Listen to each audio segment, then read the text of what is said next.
రైతులకి 9 గంటల కరెంట్ ఇస్తా ఉన్నారు. ఇంతకుముందు 7 ఇస్తా ఉన్నారు. 7లో 5 వస్తే గొప్ప. ఎప్పుడు వస్తుందో ఎప్పుడు పోతుందో తెలియదు. ఇప్పుడు 9 గంటలకు ఖచ్చితంగా కరెంట్ వస్తా ఉంది. నేను కూడా వ్యవసాయదారుడే కదా, మాకు తెలుస్తా ఉంది కదా. ఇప్పుడు ఆ బాధలు లేవు. రెండోది, ఇప్పుడు రైతు పండించిన వస్తువుని ప్రభుత్వం కొంటా ఉంది. ప్రైవేట్ వాళ్ళని ఆశ్రయించాల్సిన అవసరం లేకుండా పోతా ఉంది. కాబట్టి రైతుకి ఎంతో మేలు జరుగుతా ఉంది కదా. ఒకవేళ ఏదో పంటల్లో ఇది వానల వల్ల దెబ్బతిన్నా ఇమ్మీడియట్ గా దాని 3 నెలలకో 6 నెలలకో లేకుండా వారం లోపల క్లీన్ చేసేస్తాడు, ఇస్తా ఉన్నారు. ఈ మరి ఇచ్చే గవర్నమెంట్ ఇంతవరకు మేము చూడలే. ఇంక చూస్తామో చూడబోమో.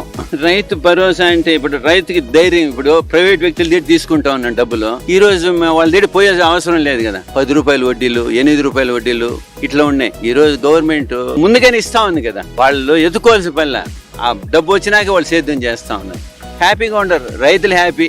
రైతులకు విత్తనం వేసే రోజు నుంచి పంట అమ్ముకునేంత వరకు కూడా ప్రతి అడుగులోనూ రైతుకు తోడుగా ఉంటూ చేయి పట్టుకుని రైతును నడిపించే వ్యవస్థ ఖచ్చితంగా గ్రామాలలో రావాలి అన్న తాపత్రయం నుంచి, తపన నుంచి పుట్టిన బీజం ఆర్బీకే. ఒక అమ్మఒడి అయితేమి, ఒక ఆశ్రయ అయితేమి, ఒక వైద్య సంబంధం అయితేమి, ఇప్పుడు వాలంటీర్ వ్యవస్థ అయితేమి, ఎంతో మంది ఏమి లేకుండా ఉండేవాళ్ళకి ఈ రోజు 5,000, 10,000, 15,000 ఏదో ఒక ఉద్యోగం, ఏదో ఒకటి 4 లక్షల మంది ఉద్యోగం అంటే సామాన్య విషయం కాదు కదా. ఆ తండ్రికి మించిపోయేట్టుగా ఆయన చేస్తా ఉన్నాడు.